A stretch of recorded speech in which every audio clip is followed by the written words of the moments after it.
Seeing them talk about like AI taking jobs did make me look into whether or not people were talking about like universal basic income as a thing again.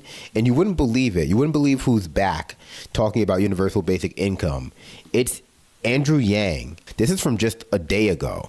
So I was very interested to see what Andrew Yang has been up to and whether or not, he's able to articulate an argument for universal basic income that resonates even more now that AI is taking all of our jobs. Well, again, I just don't agree with that. I really don't agree with saying that, because even if you think that that's what's happening, like let's say it's not just like 7% of jobs that are being lost to AI, where compared with like just, 33% that's general layoffs, or like 25% outsourcing to like, less competitive in terms of pricing markets or something like that, like, India or South Asia or whatever. Like it's still, irrespective of all those issues, it's still your boss deciding to do that. Even if AI was 100% taking 100% of jobs, it would still be like a CEO somewhere deciding that instead of paying a person, he would rather just like, pay a company to make a robot that does your job. And I know that we just like normalize and naturalize that like behavior. As like, if capitalism says it's like the thing that makes him the most money, we can't really judge him for it. But I feel comfortable in judging someone for that, even if it is like the thing that would make them the most money. So yeah, let's see what Andrew Yang has to say about this. Good old Andrew Yang. Got any Yang heads in the chat? Any people who really liked Yang in 2020? An abstract threat. It's causing job loss right now, and the headlines, they tell the story. The Massachusetts Institute of Technology, MIT, on Wednesday released a study that found that artificial intelligence can already replace 11.7% of the U.S. labor market, or as much as 1.2 trillion in wages across finance, healthcare, and professional services. The New York Times recently reported that Amazon is on the cusp of replacing what would be 600,000 warehouse jobs with robots, and plans to automate 75% of its operations. CNBC reporting that Salesforce, Walmart, Paramount, UPS, YouTube, and Meta have all announced new rounds of layoffs attributable to AI, with nearly 1 million job cuts nationwide this year. That's the job loss that we can measure. Now consider what some are predicting about the future. Goldman Sachs estimating that 6 to 7% of the U.S. workforce could be displaced due to AI adoption. They do note, however, that the impact may only be transitory, because new opportunities created by AI might ultimately put people to work in other capacities. A report by the McKinsey Global Institute finding that AI could displace 40% of American jobs due to automation by 2030. That analysis found that I don't know. I just feel like so much of this is fear mongering. Like certainly within some of these numbers and reports, there's probably some accurate like information that you could glean from it. But like 40% of American jobs, like I would just have to read it to know what like they're even like claiming it would be a job. Like, are they talking about jobs lost to like increased efficiently? Like they're saying that the facilities that we have now no longer need to, exist because we're able to like better plan out routes because AI tells us what the most optimal place to go. And so we need less people packing. Like, is it stuff like that? Or is it just like, oh, we're going to have robot trucks, so we're not going to need truckers? Because that's just not like a thing, right? That is likely to occur in any like reasonable time frame. And also places like McKinsey, like we've seen this before too. I don't know exactly what their interest is in this, but they oftentimes have vested interest in promoting these myths too, because they're like a client services firm. And so like if they're doing this kind of like pro AI research, clients who want to do AI research are going to be drawn to them and think that they're like, they're a place to go. So I mean, I'm not surprised by like some of this being just like puffery. I just think that the overall picture is that the American like labor market is in free fall, and AI might just be one of those parts, like one part of that picture. But clearly the rapid adoption of AI by a lot of like bosses is a sign that, they want to get rid of workers for one reason or another. Percent of American jobs due to automation by 2030. That analysis found that robots and AI agents could automate more than half of U.S. work hours, both manual and cognitive, using technology that's available today if companies redesigned how they'll do things in the future. The World Economic Forum projecting that 92 million jobs worldwide may be displaced by 2030. Ford's CEO saying that AI could replace half of all white-collar workers there. NYU professor Scott Galloway predicting that AI will hit middle management first, noting that 6% dropped in managers at public companies since 2022. So here we are, AI eliminating jobs, more automation coming. If millions of people lose work, how will they support themselves? This is where an idea from the 2020 presidential campaign returns to the conversation. Well, it's Universal not just from Basic there. Income, or UBI. The concept, pretty straightforward. Every American adult would receive a set check each month. For Cook County, Illinois, which includes Chicago, this concept just became reality. The Cook County Board of Commissioners unanimously approved its 2026 budget proposal just this month. It includes $7.5 million for a guaranteed basic income program. Commissioners approved it after the success of a pilot program where the county provided $500 a month to 3,200 households over 2 years. Survey findings based on that pilot revealed that 94% of the program recipients used the funds to address financial emergencies. 75% reported feeling more financially secure. 70% said that the program had a positive impact on mental health. Of course, there's the question of how do you pay for it? In the case of Cook County, as a result of the decrease in commercial real estate values, everybody's property taxes are now sky high. In Chicago, rising 16.7%, the largest jump in at least 30 years. West Garfield Park saw an increase of 133%, North Lawndale 99%, Englewood 82.5%. And there's pushback from the Illinois Policy Institute, which cites... It's always, I'm not anti-UBI. I always just trend towards like a few, I think, tangentially related points or positions, which is that UBI is a poor substitution for decommodification of certain sectors, right? Like so some people say you can't just give people money because of inflation and stuff like that. That is, I guess, in some cases true, especially when there are no like price caps or anything like in play to prevent that. But, you shouldn't have to give people money in order to like facilitate them being able to meet their basic needs.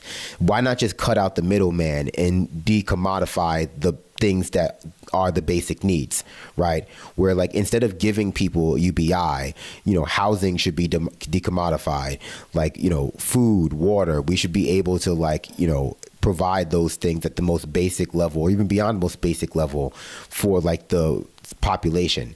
And then you don't have to give everybody like $2,000 or in addition to giving everyone $2,000, because a lot of people were concerned with like Yang's UBI policy. If I recall correctly, I don't want to misrepresent anybody's opinion, but at least I recall back then people pointing out like the classic issue with this form of UBI, this form of like more libertarian style UBI, if you can say, I guess like capitalist driven or entrepreneurship driven UBI, which is that like it will just act as a stand-in for other guaranteed services that people need that are worth more than, or that are worth more like medical or Medicaid or Medicare or like food stamps are worth more than like $2,000. But people might opt into it, because of the belief that they can better manage those things as opposed to like taking it as like, guaranteed goods and services. But yeah, so UBI can't be a substitution for decommodification or like actual, specific needs-based care or like spending. 0.5%. And there's pushback from the Illinois Policy Institute, which cites concerns about workforce and income effects. Quote, Cook County is making its guaranteed income pilot permanent and committing millions to a failed strategy already shown to leave people with less work experience and lower earnings. Back in 2020, it was presidential candidate Andrew Yang who called his version of universal basic income the freedom dividend, specifically $1,000 per month, no work requirements, no means testing, a direct payment to help people cover bills, weather economic transitions, and adapt to a job market reshaped by technology. Andrew Yang joins me now. Andrew, nice to have you back. What you been up to? I pulled a profile of you from 2018 when you were just on the cusp of announcing your candidacy. Here's a quote that you provided to the author of the piece. You said, "Need is self-driving car to destabilize society. In a few years, we're going to have 1 million truck drivers out of work who are 94% male with an average level of education of high school or 1 year of college. That one innovation will be enough to create riots in the street. And we're about to do the same thing to retail workers, call center workers, fast food workers, insurance companies, and accounting firms. It was 7 years ago. How is that, quote, aging?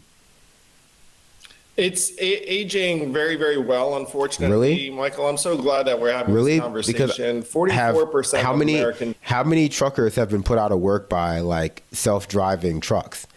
Because like that just is one of Elon Musk's promises, and I think it exemplifies a big issue with like not just self-driving car technology that I like to harp on, but with like AI and the nature of like jobs in general, right? Like a big part of going to work and accomplishing tasks is being responsible for that task. Like when it comes to driving a truck, someone has to be responsible for like actually like being in control of the truck. Is it going to be the AI? Is it going to be the truck company? Is it going to be the guy behind the wheel who's like just like, you know, watching the AI? Because at the end of the day, someone has to be liable in case of like things going wrong. And so people like the idea of like outsourcing all of their work to like an AI or a robot until they realize that that robot is 100% not going to be perfect. And in any mistake that robot makes, you, the person who didn't do it, is going to still be liable for it. Because that, like, you know, that's just a disconnect people don't like have. I mean, and not just at the personal level, but it's something that oftentimes doesn't work at the like the corporate or business level. That like, you know, you can't just hand over a report to your client that was entirely AI generated that no one looked over or had any hand in doing, and when it turns out to be wrong, go like, oh well, it's not my fault because the AI did it, because like that's just gonna still blow back on you. It'll still be your responsibility even if it's not your fault. So like totally replacing every worker with AI, you know, again, maybe you can replace a portion of workers, like they're saying, like 7% or 11% or 10%, because that's like the efficiency increase in being able to outsource a ton of like your basic work to AI. But at the end of the day, people are still going to have to like look over that work because someone has to be responsible for it. Jobs are either repetitive manual or repetitive cognitive, and thus could be subject to AI and automation, and we're seeing that unfold right now. It's heartbreaking for me because I feel we could be doing much, much more for the millions of Americans who are going to be displaced. Undoubtedly, we could be. I know that Cook County is just a microcosm, but I'm sure in hearing about their experience, people are wondering, okay, Andrew Yang, we're on board. Now we get it. What you saw 7 years ago, the rest of us see, but how do we pay for it? The CEO of Anthropic, Dario Amodei, just raised his hand and said, you guys should tax us, the AI firms. And right now, hundreds of billions of dollars of value is being realized by Anthropic and these other firms on the back, by the way, of data that we all provided unwittingly and you know, didn't agree to it. But it's trillions of dollars of value, and most Americans aren't going to see a dime of that. So if you have the CEO of an AI company saying you should tax us, I think we should take him up on his suggestion. And if you have an AI tax or a compute tax, you get to very big numbers very quickly. So they're now referring to the Magnificent Seven, or the S&P 493 instead of the S&P 500. Put a graph on the screen right now for the benefit of everybody at home. The Washington Post had this coverage. And the point was that if you strip out Alphabet, Amazon, Apple, Meta, Microsoft, Nvidia, and Tesla, then, you know, the market's doing okay, but the market surely isn't doing what it's doing when you include those seven. And I guess... I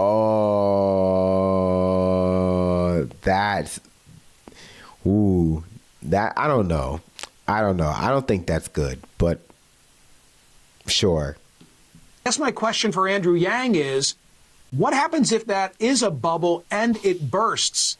Then how do you fund the freedom dividend or universal basic income? Well, right now, a lot of the value that's getting generated is being hoarded or held by a handful of companies, Michael. I think you're right that we should be trying to spread those value gains more broadly across the market and not the to left, people. folks. Right now, U.S. GDP is around $85,000 per person and trending upward because regardless of whether AI as an investment thesis is a little bit overhyped, you know that it's going to have a positive effect on GDP. So if you have 85,000 ahead, then having $12,000 a year, which I proposed in 2020, actually seems pretty modest and reasonable. And that's going to be affordable regardless of what happens with some of these firms' valuations. As you envisioned the freedom dividend, there was no means testing. Everybody gets a check, whatever that amount might be. What becomes of other federal assistance? Well, I intended the freedom dividend to try and clear up and clean up some of the bureaucracy and administration that's currently being applied. That's the issue. I spoke to a disabled woman in Iowa during the campaign, and she said she wants to volunteer in her community, but she's afraid to because she's afraid to lose her disability payments. And I think most people looking at that situation would say, well, that's not right. Like, the intention is not to force this woman to stay home. It's not right. Is it true? Is that a true thing that's happening, though? This is going to be yours regardless. Then it empowers them to go out and hopefully build things, start businesses, and participate in their community. Capitalism does not work very well if people don't have money to spend. No, you could have stopped. You could have just stopped at the beginning. Capitalism doesn't work very well, period. Very well if people don't have money to spend. So is this capitalism that we're talking about? It sounds rather socialist, doesn't it? That everybody's going to get a check and therefore they won't have to go to work because all these jobs are being taken by AI initially. It's not that at all, really. It's capitalism where income doesn't start at zero, Michael, and you have a consumer economy that is predicated on folks being able to participate. And if you shove, exactly. America is a society. This is from Bullshit Jobs, the David Graeber book. America is a society where a lot of people have bullshit jobs in order to accumulate money in order to do their real job, which is to shop. A lot of Americans' real job is to shop. It's to send emails all day in order to get a paycheck from a multinational corporation that takes in all of the money from our government that we give back to it or whatever, or doesn't take, and depending on what company we're talking about, and gets it to us back so we can shop. So we can, it's so we can go to Disney World. It's that is predicated on folks being able to participate. And if you shove millions of Americans to the curb via AI and automation, then they're not going to be able to go to their local business. They're not going to be able to meaningfully grow the economy. He's right, though. He's right. They're going to end up that's why we have to tax billionaires. Getting radicalized in many cases. So that's a loss. And so if we can get people connected in various ways, that's the direction we should go. And I'm not someone who thinks that this money is the silver bullet that's going to do the trick. I mean, you still have to convey structure, purpose, fulfillment, community, all of the rest of it that jobs traditionally have provided.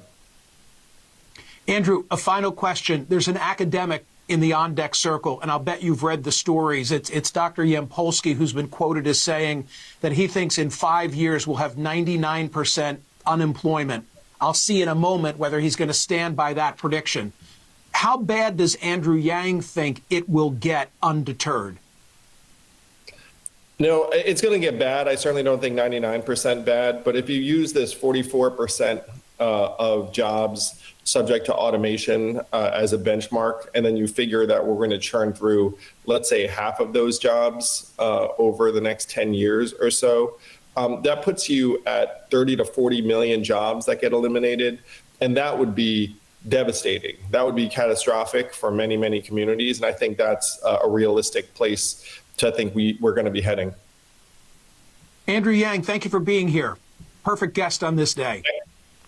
Thanks for having me, Michael. I think it's going to be hard to determine how many jobs are actually lost to AI because people will blame AI and believe the hype around AI so much because of all the propaganda that is being, written about AI to prop up the bubble. Urbane Legends, thank you for the 5 Great British Pound super chat. UBI is like at the end of a game of Monopoly where you give someone who is bankrupt some more money so you can keep playing. Yeah, that's exactly what it is, because our society exists around like shopping. That's why it was so shocking when Trump did the tariffs and it was like, you don't need to buy your kid like $30 this Christmas, because like that's exactly what you need to do.